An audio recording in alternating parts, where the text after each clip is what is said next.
दोस्तों स्वागत है आप सभी का एक बार फिर से आपके अपने यूट्यूब चैनल डिफेंस पॉइंट पर। और हमारे आज के इस वीडियो में हम देखेंगे कोस्ट गार्ड नाविक एग्जाम की तैयारी के लिए जीके का एक स्पेशल सेशन, और इसमें हम पढ़ेंगे भारतीय इतिहास की महत्वपूर्ण घटनाएं। यहाँ से एग्जाम में आपको 1 से 2 क्वेश्चन देखने को मिल जाएंगे, तो काफ़ी इंपॉर्टेंट और स्पेशल वीडियो आपके लिए भाई होने वाला है। तो वीडियो को पूरा ज़रूर से देखिएगा। और साथ ही बोलना चाहूँगा कि अगर आप लोग हमारे चैनल पर पहली बार आए हैं तो चैनल को सब्सक्राइब कर लें और बेल आइकन को प्रेस कर लें, ताकि आप लोगों को हमारे द्वारा दिए जाने वाले सभी लेटेस्ट अपडेट्स मिलते रहें। तो चलिए शुरू करते हैं हमारा आज का वीडियो बिना किसी देरी के। तो सबसे पहले हम पढ़ेंगे भारतीय राष्ट्रीय कांग्रेस के बारे में। ठीक है, यहाँ से जो भी इंपॉर्टेंट पॉइंट्स बनते हैं मैं आपके सारे क्लियर करूँगा, तो वीडियो को आप लोग भाई एंड तक ज़रूर से देखिएगा। तो भारतीय राष्ट्रीय कांग्रेस की स्थापना जो है वो 1885 ईस्वी में हुई थी, और इसकी स्थापना सेवानिवृत्त ब्रिटिश प्रशासनिक अधिकारी एलन ऑक्टेवियन ह्यूम, आपको ये शॉर्ट नेम याद रखना है, AO ह्यूम, ये आपको भाई देखने को मिलता है एग्जाम्स में। ठीक है, तो कांग्रेस की स्थापना 1885 ईस्वी में एलन ऑक्टेवियन ह्यूम के द्वारा की गई थी। ठीक है, और कांग्रेस का जो प्रथम अधिवेशन है ये आपका दिसंबर 1885 ईस्वी में हुआ था, और इसकी अध्यक्षता जो है वो व्योमेश चंद्र बनर्जी के द्वारा की गई थी। ठीक है, ये भी आपके काफ़ी इंपॉर्टेंट पॉइंट्स यहाँ से हो जाते हैं। अब देखिए भाई, सूरत अधिवेशन जब हुआ था 1907 में, ठीक है, कांग्रेस का एक अधिवेशन हुआ था सूरत में। ठीक है, वहाँ पर भाई कांग्रेस का विभाजन हो गया था 1907 में, और कांग्रेस 2 भागों में बंट गई थी। और ये 2 भाग कौन कौन से थे, तो ये आपका था भाई नरम दल और गरम दल। यहाँ से इतने ही पॉइंट्स इंपॉर्टेंट हैं आपके कांग्रेस से, और एग्जाम में भाई यहीं से क्वेश्चन बनेगा। ठीक है, इंग्लिश वाले भाई इस साइड से पढ़ सकते हो। चलिए, क्लियर हो गया? बिल्कुल दोस्तों, साथ ही में एक चीज़ और बताना चाहूँगा आप लोगों को अनअकैडमी के बारे में। अनअकैडमी के द्वारा 3 नए कोर्सेज को शुरू किया गया है, जो कि आपके हैं Apache air force XY group exam, रणभूमि NDA और वीर NDA। तो अगर आप लोगों में से भाई कोई भी एयरफोर्स XY ग्रुप एग्ज़ाम या फिर NDA एग्ज़ाम की प्रिपरेशन कर रहा है तो इन कोर्सेज़ के लिए एनरोल कर सकता है। काफ़ी अच्छे कोर्सेज़ हैं, डिफेंस के टॉप एजुकेटर्स के द्वारा आपको यहाँ पे पढ़ाया जाएगा, जिससे कि आप लोग एयरफोर्स और NDA एग्ज़ाम के रिटर्न को आसानी से क्वालिफाई कर लोगे। तो अगर आप लोग इनके लिए एनरोल करना चाहते हो तो आप लोगों को अनअकैडमी का लर्नर ऐप इंस्टॉल करना होगा, और उसमें सिंपली आपको रजिस्टर कर लेना है। उसमें भाई कोर्स में आपको सिलेक्ट करना है डिफेंस की कैटेगरी में NDA, एयरफोर्स XY और नेवी को। उसके बाद में आपको वहाँ से एक सब्सक्रिप्शन प्लान को चूज़ करना है, और जैसे ही आप सब्सक्रिप्शन प्लान चूज़ कर लेंगे आपसे पूछा जाएगा रेफरल कोड। तो रेफरल कोड में दोस्तों आप लोगों को डिफेंस पॉइंट ज़रूर से फिल कर देना है, जिससे कि आप लोगों को बहुत अच्छा डिस्काउंट देखने को मिल जाएगा। तो इस तरीके से आप लोग इन कोर्सेज़ के लिए एनरोल कर सकते हो। सारी लिंक्स आपको हमारे इस वीडियो के नीचे डिस्क्रिप्शन बॉक्स में दी गई है। ठीक है, तो चलिए बढ़ते हैं हम दूसरे महत्वपूर्ण आंदोलन या फिर घटना की तरफ, जो कि आपकी थी भाई बंगाल विभाजन, यानी कि पार्टीशन ऑफ बंगाल। तो भाई हुआ क्या था कि बंगाल में राष्ट्रीय चेतना को समाप्त करने के उद्देश्य से लॉर्ड कर्जन ने 16 अक्टूबर 1905 को जो है बंगाल का विभाजन कर दिया था। ठीक है, आपको कारण याद रखना है, नाम याद रखना है, और यहाँ से डेट भाई आपको याद रखनी है। तो राष्ट्रीय चेतना को समाप्त करने के उद्देश्य से लॉर्ड कर्जन के द्वारा 16 अक्टूबर 1905 को जो है बंगाल का विभाजन किया गया था। ठीक है, अब देखिए जब बंगाल का विभाजन हुआ तो इसको जो है 2 भागों में बांटा गया। तो ये 2 भाग कौन कौन से थे, तो ये आपका था पूर्वी बंगाल और पश्चिमी बंगाल। ठीक है, इतना क्लियर हुआ? चलिए, अब देखिए भाई बंगाल विभाजन जब किया गया था तो इसके विरोध में जो है पूरे देश में मतलब आंदोलन शुरू हो गए थे, और पूरे देश में जो है इसका जम करके विरोध शुरू किया गया। ठीक है, और 1908 में जो है बंगाल विभाजन के विरोध में संपूर्ण देश में बंग भंग आंदोलन, ठीक है, 1908 में जो है भाई बंग भंग मूवमेंट को शुरू किया गया था पूरे देश में। ठीक है, चलिए अब देखिए बंगाल विभाजन कब रद्द हुआ था, तो ये भाई आपका 1911 में। ठीक है, आपको याद रखना है डेट, 1911 के 12 दिसंबर को। ठीक है, दिल्ली के एक दरबार में हुआ था, और यहाँ पर जो है सम्राट जॉर्ज पंचम, साम्राज्ञी मेरी और भारत सचिव जो उस टाइम थे लॉर्ड क्रू, ये आए हुए थे, और उसी दिन जो है भाई आपका बंगाल विभाजन को रद्द किया गया था, मतलब कि इसको ख़त्म कर दिया गया था 12 दिसंबर 1911 को। ये भी आपको डेट याद रखनी है, काफ़ी इंपॉर्टेंट यहाँ से हो जाती है। चलिए, क्लियर हो गया आपका बंगाल विभाजन? बिल्कुल। बढ़ते हैं नेक्स्ट पॉइंट की ओर। तो अब आपका भाई आता है होम रूल लीग आंदोलन। ठीक है, इसके बारे में भी 2-3 पॉइंट्स काफ़ी इंपॉर्टेंट हो जाते हैं, जैसे कि भारत में कब इसकी स्थापना हुई थी, किसने इसकी स्थापना की थी और क्यों हुई थी। तो चलिए पढ़ते हैं इसके बारे में। तो देखिए भाई 1916 ईस्वी में संवैधानिक उपायों द्वारा स्वायत्त शासन को प्राप्त करने के उद्देश्य से जो है भारत में होम रूल लीग की स्थापना की गई थी। ठीक है, और इसकी स्थापना कब और किसने की थी। तो देखिए बाल गंगाधर तिलक के द्वारा, नाम आपको याद रखना है, मोस्ट इंपॉर्टेंट हो जाता है। बाल गंगाधर तिलक के द्वारा 28 अप्रैल 1916 को जो है महाराष्ट्र में होम रूल लीग की स्थापना हुई थी। ठीक है, क्लियर हो गया बिल्कुल। अब देखिए यहाँ से जो है एक पॉइंट और बनता है, तो यहाँ पर देखिए ध्यान देखिएगा, सितंबर 1916 में जो है एनी बेसेंट के द्वारा मद्रास में Akhil Bharatiya home rule league की स्थापना की गई थी। तो Akhil Bharatiya home rule league की स्थापना कहाँ पे हुई, तो भाई मद्रास में हुई थी और एनी बेसेंट के द्वारा की गई थी। ठीक है, ये यहाँ से इंपॉर्टेंट पॉइंट्स आपके बनते हैं होम रूल लीग आंदोलन से। चलिए भाई अब हम बढ़ते हैं नेक्स्ट पॉइंट्स की ओर। तो अब हम पढ़ेंगे जालियांवाला बाग हत्याकांड के बारे में। ये जो है हमारे भारतीय इतिहास की एक बहुत ही ज़्यादा महत्वपूर्ण घटना हो जाती है, इसे कभी भी नहीं भुलाया जा सकता। तो हुआ क्या था थोड़ा मैं आपको बता देता हूँ, उसके बाद में हम डिटेल में पढ़ेंगे। तो भाई आप लोगों को पता है कि रोलेट एक्ट जो है वो जारी किया गया था, और जब रोलेट एक्ट जारी हुआ था तो इसके विरोध में जगह जगह पर कई सारी जगहों पर जो है रैलियाँ हो रही थी, सभाएँ हो रही थी।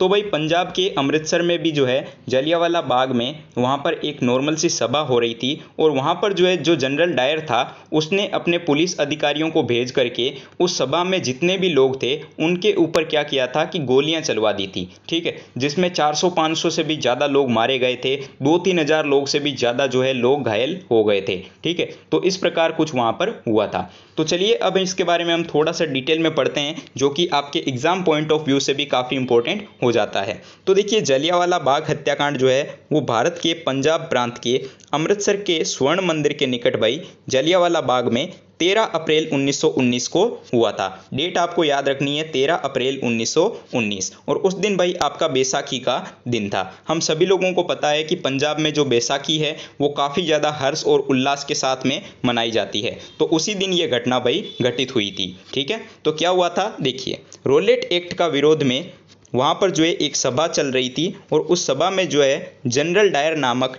एक अंग्रेज ऑफिसर ने अकारण ही यानी कि बिना किसी कारण ही उस सभा में उपस्थित भीड़ के ऊपर गोलियां चलवा दी थी। ठीक है, जिसमें कि 400 से ज़्यादा लोग जो है मारे गए थे और 2000 से भी ज़्यादा लोग जो है घायल हुए थे। यहाँ तक कि वहाँ पर बच्चों और महिलाओं को भी नहीं छोड़ा गया, मतलब कि उन्होंने बचने के लिए कुएं में कूदा, लेकिन वहाँ पर भी उन्होंने भाई गोलियाँ चलवा दी और कुछ लोग भाई कुएं में गिरने के कारण मर गए। ठीक है, तो इस तरीके से वहाँ पर बहुत कुछ हुआ था। ठीक है, इसके बारे में और भी 2-3 पॉइंट्स इंपॉर्टेंट हो जाते हैं, चलिए उनको देखते हैं। तो भाई इस हत्याकांड के विरोध में रविंद्रनाथ टैगोर, गुरुदेव रविंद्रनाथ टैगोर जो है उन्होंने अपनी नाइटहुड की उपाधि को वापस कर दिया गया था। क्या हुआ था कि अंग्रेजों के द्वारा गुरु रविंद्रनाथ टैगोर को एक उपाधि दी गई थी नाइटहुड की। ठीक है, तो इस नाइटहुड की उपाधि को जो है रविंद्रनाथ टैगोर ने पत्र लिख करके वापस कर दिया था। ठीक है, जालियांवाला बाग हत्याकांड के विरोध में। यहाँ से क्वेश्चन भी बनता है आपके एसएससी, रेलवे और डिफेंस, इन तीनों एग्जाम्स में यहाँ से क्वेश्चन बनता है। तो काफ़ी इंपॉर्टेंट पॉइंट ये भी आपके लिए हो जाता है। तो जब ये घटना हुई तो इसके बाद में क्या हुआ था कि भाई पंजाब जो है वो पूरी तरीके से भारतीय स्वतंत्रता आंदोलन में सम्मिलित हो गया था, और इसी के फलस्वरूप 1920 में असहयोग आंदोलन को प्रारंभ किया गया था गांधी जी के द्वारा। ठीक है, तो चलिए अब हम पढ़ते हैं असहयोग आंदोलन के बारे में, यानी कि इसमें क्या क्या हुआ था, कैसे जो है असहयोग आंदोलन आगे बढ़ा, कैसे जो है इसको रद्द किया गया। चलिए, तो भाई असहयोग आंदोलन जो है वो 1920 में शुरू हुआ था। लाला लाजपत राय की अध्यक्षता में हुए कोलकाता अधिवेशन में गांधी जी के नेतृत्व में जो है वो असहयोग आंदोलन का प्रस्ताव पारित किया गया था। ठीक है, लेकिन ये जो असहयोग आंदोलन है ये ज़्यादा दिन नहीं चल पाया और इसको जो है जल्दी ही समाप्त कर दिया गया। इसका कारण क्या था, तो देखिए कि उत्तर प्रदेश के गोरखपुर जिले के स्थित चोराचोरी नामक स्थान पर 5 फरवरी 1922 को आंदोलनकारियों ने क्या किया कि पुलिस के 22 जवानों को जिंदा जला दिया था थाने के अंदर। ठीक है, तो ये एक बहुत ही मतलब घटना घटित हुई, जिसके बाद में गांधी जी ने दुखी होकर के, ठीक है, मतलब गांधी जी ने जो है आहत होकर के इस घटना से 12 फरवरी 1922 को असहयोग आंदोलन को वापस ले लिया था। तो जिससे कि क्या हुआ कि असहयोग आंदोलन जो है ज़्यादा दिन तक नहीं चल पाया था। तो यही सब इसके कारण बने थे। ठीक है, चलिए तो अब हम पढ़ेंगे कांग्रेस का लाहौर अधिवेशन जो कि आपका हुआ था 1929 यानी कि 1929 में। दोस्तों यहाँ से एक पॉइंट आपके लिए काफ़ी इंपॉर्टेंट हो जाता है, इसके अलावा आपके डिफेंस के एग्जाम्स में यहाँ से कुछ भी नहीं पूछा जाता। तो 1929 का जो लाहौर अधिवेशन हुआ था, इसकी अध्यक्षता जो है वो पंडित जवाहरलाल नेहरू के द्वारा की गई थी और इसमें जो है वो पूर्ण स्वराज्य को अंतिम लक्ष्य भाई माना गया था। तो ये इंपॉर्टेंट पॉइंट यहाँ से आपके लिए हो जाता है। चलिए इसके बाद में हम देखेंगे भारत छोड़ो आंदोलन यानी कि क्विट इंडिया मूवमेंट जो कि आपका शुरू हुआ था 1942 में। तो कांग्रेस के मुंबई अधिवेशन में 8 अगस्त 1942 को जो है वो भारत छोड़ो का प्रस्ताव पारित किया गया था। ये भी काफ़ी इंपॉर्टेंट हो जाता है पॉइंट, रिमेंबर रखेंगे यानी कि ध्यान में रखेंगे आप लोग। और देखिए गांधी जी ने जो है वो करो या मरो का नारा, तो काफ़ी बार जो है ये पूछा जाता है कि डू और डाई का नारा किसने दिया, तो भाई गांधी जी के द्वारा दिया गया था। और कौन से आंदोलन के दौरान दिया गया, तो ये जो है आपके भारत छोड़ो आंदोलन जो कि 1942 में हुआ था शुरू, और मुंबई में अधिवेशन जो हुआ था कांग्रेस का, उसके दौरान गांधी जी के द्वारा दिया गया था करो या मरो का नारा। ये भाई काफ़ी इंपॉर्टेंट पॉइंट आपके लिए यहाँ से हो जाता है। ठीक है, चलिए इसके बाद में अब हम देखेंगे डांडी यात्रा। तो डांडी यात्रा से भी एक दो क्वेश्चन बनते हैं। तो ये जो है आपके 12 मार्च 1930 को गांधी जी ने जो है अपने 78 अनुयायियों के साथ में साबरमती आश्रम से डांडी यात्रा को शुरू किया था। ठीक है, और 24 दिन तक ये यात्रा चली थी। और इस यात्रा के दौरान 6 अप्रैल 1930 को गांधी जी जो है डांडी पहुंचे और उन्होंने जो है वहां पर नमक कानून को तोड़ा और सविनय अवज्ञा आंदोलन को शुरू किया। ठीक है, 24 दिन तक ये यात्रा चली थी और गांधी जी अपने 78 अनुयायियों के साथ में उन्होंने ये यात्रा साबरमती आश्रम से शुरू की और डांडी पहुंच करके जो है उन्होंने नमक कानून को तोड़ा और सविनय अवज्ञा आंदोलन को प्रारंभ किया। ये भी काफ़ी इंपॉर्टेंट हो जाता है। और देखिए ये जो आपकी डांडी यात्रा है इसे नमक सत्याग्रह के नाम से भी जाना जाता है। It is also known as Namak Satyagraha. ठीक है, ये भी इंपॉर्टेंट है, ध्यान में रखिएगा। चलिए अब हम बढ़ते हैं आगे की ओर और अब हम पढ़ेंगे कैबिनेट मिशन। और यहाँ से जो है आपके प्रीवियस ईयर में क्वेश्चन आ चुका है, तो भाई मोस्ट इंपॉर्टेंट हो जाता है, ध्यान में समझिएगा। ठीक है, देखिए 15 फरवरी 1946 कैबिनेट मिशन का गठन अलग चीज़ है और कैबिनेट मिशन का भारत आना ये दोनों अलग अलग डेट्स पे हुआ था। तो काफ़ी लोग जो है यहाँ पर कंफ्यूज हो जाते हैं, तो इसमें आपको कंफ्यूजन भाई नहीं रखनी है। ठीक है, देखिए 15 फरवरी 1946 को जो है भारतीय संविधान सभा की स्थापना और तत्कालीन ज्वलंत समस्याओं के ऊपर विचार विमर्श करने के लिए जो है वो कैबिनेट मिशन को भारत भेजने की घोषणा की गई। 15 फरवरी 1946 इसका गठन हुआ था। और ये डेट जो है भाई आप लोग देख लीजिएगा थोड़ा, 24 मार्च 1946 इसको जो है दिल्ली पहुंचे कैबिनेट मिशन के सदस्य कौन कौन थे। तो देखिए दिल्ली जब आया कैबिनेट मिशन तो उसके 3 सदस्य थे और ये तीनों नाम आपके लिए काफ़ी इंपॉर्टेंट हो जाते हैं, Pethick Lawrence, sir Stafford Cripps और एवी अलेक्जेंडर। ये तीनों जो है भाई आपके कैबिनेट मिशन के सदस्य थे जो कि दिल्ली पहुंचे। लेकिन क्या हुआ था कि मुस्लिम लीग ने कैबिनेट मिशन योजना को अस्वीकार कर दिया था। अब ऐसा क्यों किया, तो देखिए पाकिस्तान को प्राप्त करने के लिए होगा ये। ठीक है, पाकिस्तान को प्राप्त करने के लिए 16 अगस्त 1946 को जो है वो प्रत्यक्ष कार्यवाही दिवस के रूप में मनाया गया। कब मनाया गया, 16 अगस्त 1946 को जो है वो प्रत्यक्ष कार्यवाही दिवस के रूप में मनाया गया था। ये भी इम्पोर्टेंट हो जाता है। चलिए अब हम बढ़ते हैं आगे की ओर और अब हम पढ़ेंगे सबसे इम्पोर्टेंट टॉपिक जो कि आपका हो जाता है माउंटबेटन योजना और स्वतंत्रता प्राप्ति। ठीक है, तो भाई हम लोग जानते हैं कि अंतिम ब्रिटिश वायसराय जो कि लॉर्ड माउंटबेटन थे जो कि भारत आए 1947 में। ठीक है, और 3 जून 1947 को माउंटबेटन के द्वारा एक योजना की घोषणा की गई थी जिसे माउंटबेटन योजना के नाम से जाना गया। अब देखिए माउंटबेटन योजना को स्वीकार करके देश का विभाजन तय हुआ। ठीक है, मतलब कि इसी योजना के अंडर ये डिसाइड किया गया था कि देश का विभाजन होगा। और इस प्रकार से 15 अगस्त 1947 को जो है भारत और पाकिस्तान नामक ये दो जो राष्ट्र हैं वो अस्तित्व में आए। कब? 15 अगस्त 1947 को जो है दो नेशन सामने आए जो कि आपके थे इंडिया एंड पाकिस्तान, यानी कि भारत और पाकिस्तान। तो भाई माउंटबेटन योजना इसलिए भी आपके लिए इम्पोर्टेंट हो जाती है। ठीक है, चलिए दोस्तों अब हम पढ़ेंगे 1857 ईस्वी के विद्रोह के बारे में। ये आपके इतिहास में काफ़ी इंपॉर्टेंट रोल प्ले करता है और यहाँ से जो है आपके डिफेंस एग्जाम्स में एक क्वेश्चन बनता है। तो ध्यान से समझिएगा पूरी बात को, यहाँ पे हुआ क्या था और कौन कौन से इसके प्रमुख नेता थे, इसके क्या कारण हुए थे। चलिए हम पॉइंट बाय पॉइंट इसको क्लियर करते हैं। ठीक है, देखिए 1857 का विद्रोह, जिसे प्रथम भारतीय स्वतंत्रता संग्राम और भारतीय विद्रोह के नाम से भी जाना जाता है, ये आपको याद रखना है। इसके अलावा इसे सैनिक विद्रोह भी कहा जाता है और इसकी शुरुआत जो है ये आपके हुई थी पश्चिम बंगाल के बैरकपुर छावनी से। कहाँ से हुई थी? तो पश्चिम बंगाल के बैरकपुर कंटोनमेंट से शुरू हुई थी 1857 ईस्वी के विद्रोह की शुरुआत। ठीक है, इसका तत्कालिक कारण जो है आपसे एग्जाम में पूछा जाता है। ऐसे तो 1857 ईस्वी के विद्रोह के कई कारण थे, लेकिन आपसे पूछा जाता है तत्कालिक कारण। तो तत्कालिक कारण था भाई आपका राइफलों के कारतूस में गाय और सूअर की चर्बी का प्रयोग करना। ये जो है वो 1857 ईस्वी के विद्रोह का तत्कालिक कारण बना।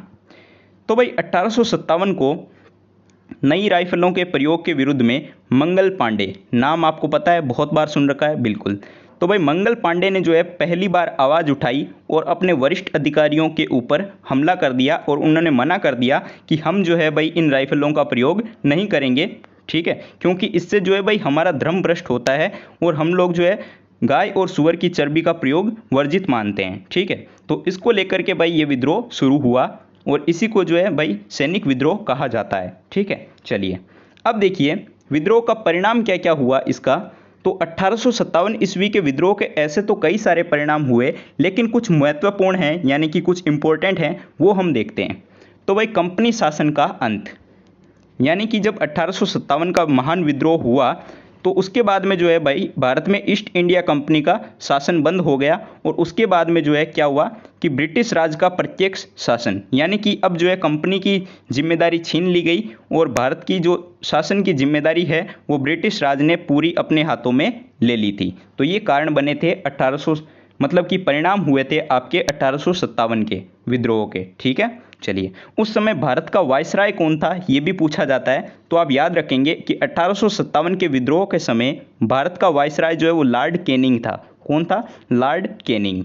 चलिए इसके बाद में आप लोगों को यहाँ से जो है काफ़ी इंपॉर्टेंट नेता वगैरह भी पूछे जाते हैं कि किसने कहाँ से विद्रोह शुरू किया, कौन कहाँ से विद्रोही नेता था। तो ये भी भाई आपको याद में रखना है। 2-3 मैं आपको बता देता हूँ, बाकी जो है आप लोग यहाँ से टेबल्स को देख सकते हो। देखिए तो भाई विद्रोही नेता, तो भाई झांसी से जो है 1857 के विद्रोह की शुरुआत रानी लक्ष्मीबाई और तात्या टोपे के द्वारा जून 1857 में की गई थी। ठीक है, और कानपुर से अगर बात की जाए तो नाना साहब और तात्या टोपे के द्वारा 5 जून 1857 को भाई इन्होंने विद्रोह का शुरू किया था। ठीक है, इसके अलावा आप लोगों से पूछा जाता है दिल्ली, लखनऊ, कानपुर, जगदीशपुर, फैजाबाद और इलाहाबाद से भी। तो इलाहाबाद से कौन थे? तो लियाकत अली थे आपके, और लखनऊ से जो है ये आपके बेगम हजरत महल और विरजिस कादरी ये आपके थे। ठीक है, इनको आप लोग भाई यहाँ पे थोड़ा सा देख लीजिएगा। मैं आपको जो है नोट्स पीडीएफ जो है ये टेलीग्राम पर प्रोवाइड करवा दूंगा। तो आई होप आप लोगों को ये वीडियो जो है थोड़ा बहुत पसंद आया होगा। तो दोस्तों इस वीडियो को लाइक कीजिएगा, चैनल पर नए हो तो सब्सक्राइब कीजिएगा और दोस्तों के साथ में शेयर करना बिल्कुल भी मत भूलिएगा। मिलते हैं एक नए टॉपिक के साथ नए वीडियो में, तब तक के लिए जय हिंद दोस्तों।